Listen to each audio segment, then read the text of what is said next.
In this video, I'm going to talk about my pitching philosophy overview. There's 4 points that I want to talk about that are important to me for objectives for every pitching staff that I work with. Those 4 things are health, competitiveness, physical development, and mental skill development.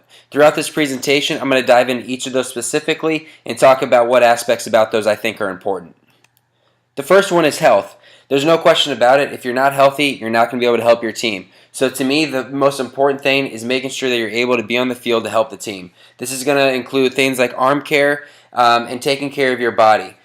I like to use things like Motus sleeves if you have access to them for daily monitoring of arm stress. I think it's a great tool to see where your arm's at on any given day to help regulate your throwing.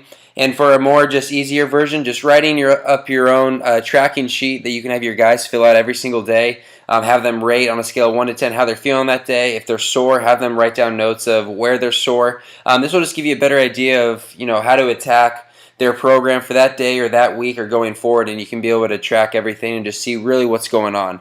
And really just your daily routines is another part of health. Just having a consistent pre- and post-throwing routine that the guys are following, that they're able to do it on a regular basis to make sure they're staying healthy and doing everything they do to take care of their bodies.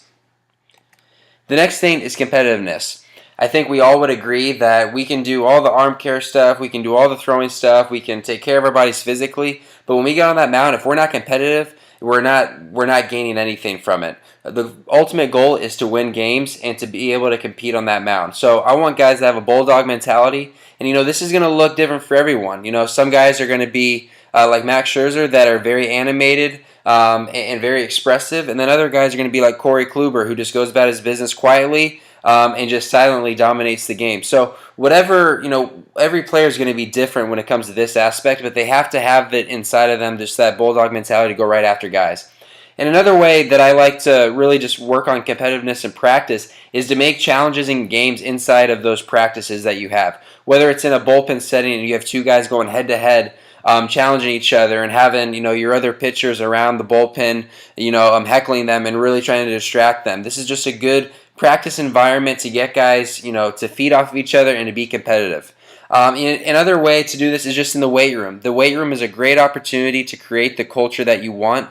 I don't think that culture just happens on the field. I think it happens in every aspect of things that you do, whether it's in the classroom, it's in the weight room or on the field. All these things trickle down to each other, and if the great teams that are really successful are the ones that have that competitiveness and they have that drive to compete in everything they do, and that's just the culture of what they've created. The next part is physical development. This is obviously a huge piece for pitchers. We want guys that are strong, that are healthy, and guys that can compete on that mound. And this is a great way to attack it. Increasing strength and mobility. I like to use unilateral, bilateral exercises, power lifts, medicine ball work, hips and T-spine mobility work are obviously huge for pitchers. And really, I could really dive into this. I'll save that for another post, but those are just the basics for strength and mobility that I like to see. And then for velocity development, long toss, weighted balls, movement patterns are huge. A lot of guys will increase velocity just by improving their movement quality, which is why it's really important to make sure you do an assessment on all of your guys early in the year and then track it and retest throughout the year to make sure they're making gains and improvements so you can make adjustments if they're not. And then, of course, like I said before, strength is going to play into increased velocity as well.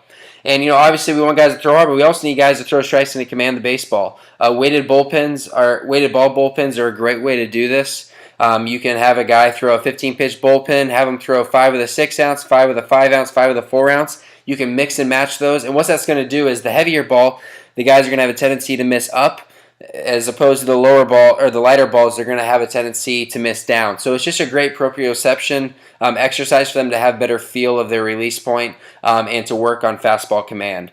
And also you can do command games. Once again, like I said, with the competitiveness in competitions, you can have guys go head-to-head and really have to focus on executing. I think a lot of guys in their bullpens or in their catch play get kind of lackadaisical with their throwing, whether they realize it or not. They don't have that focus to detail and attention to detail every single throw, and I think just creating that atmosphere where they have a goal and they're trying to compete inside a bullpen setting or a throwing setting is going to improve their chances of improving their command.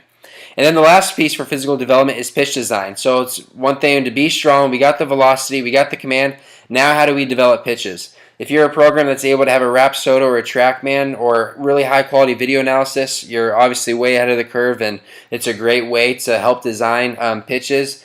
But if you don't have a Rapsodo, even just using something like your iPhone with the slow motion camera, have it set on their release point. You can see what's happening with the spin of the ball at release, and you can make adjustments from there.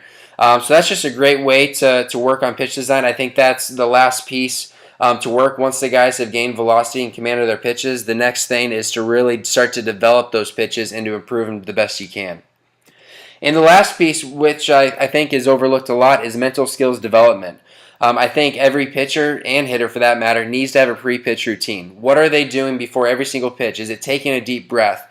Is it visualizing, what they want to execute on that pitch? Are they giving themselves positive self-talk? All of these things play a factor into what the pitcher's thinking and how they're going to attack that hitter. I think it's really important just to have a consistent routine that's going to breed confidence and be able to bring their focus back to where it needs to be when things start to get a little hairy, as far as maybe they're giving up 3 hits in a row, they give up a couple runs, they walk a guy. They need to be able to have that focus to be able to recenter themselves and bring them back to what gets them back in line. And for a lot of guys, it's that breath, because the breath is always happening now. So that's a great way just to slow things down and to bring your mind to the present moment.